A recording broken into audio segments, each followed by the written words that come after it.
عالم را گپش قبول بکو مطابق با قرآن حدیث باشه. امی ذره که مطابقت با قرآن حدیث نداشت ردش بکن.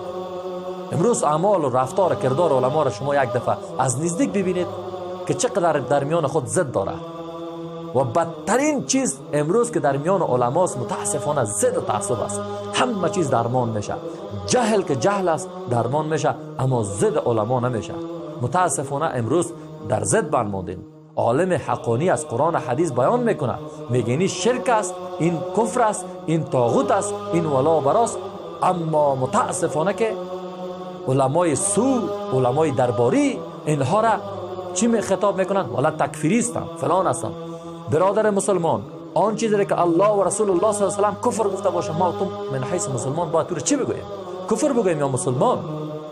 آن چیزی که الله متعال و رسول صلی الله علیه و شرک خطاب کرده باشه، ما و تو چی بگوییم؟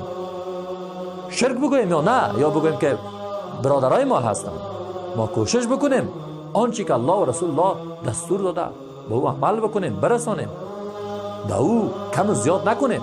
دین تکمیل است. با بدعت نیاز نیست که تو بدعتکاری بکنی. دین همه چیزش تکمیل است. هیچ عالم و مولای حق ندارد در امور دین نظر بتاست. همین آیت قرآن که آمد بسم الله الرحمن الرحیم الیوم اکملت لکم دینکم و اتممت علیکم نعمتی و رضیت لکم اسلام دینا. دین تکمیل است. نیاز به بدعت ها نداره که هر عالم نظر خدا بده. تو فقط اونقدر علمت بالا ببر که بفهمی که فلانی عالم از کجا گپ میزنه. همونطوری که میفهمی نان خوردن خدا میفهمی، 100 رقم امورات زندگی خود را برابر کردی میفهمی، تو چطور درباره فهم قرآن فکر نمیکنی؟ متاسفانه که امروز هر کس در هر چیز معلومات داره، در مسئله قرآن میایه میگه ما یاد نداشتیم، ما چشمای ما کور بود. هیچ عذر نداری. امروز هیچ کس عذر ندارد. امروز آنقدر علم پیشرفته شده، تکنولوژی هست، عصر تکنولوژی است.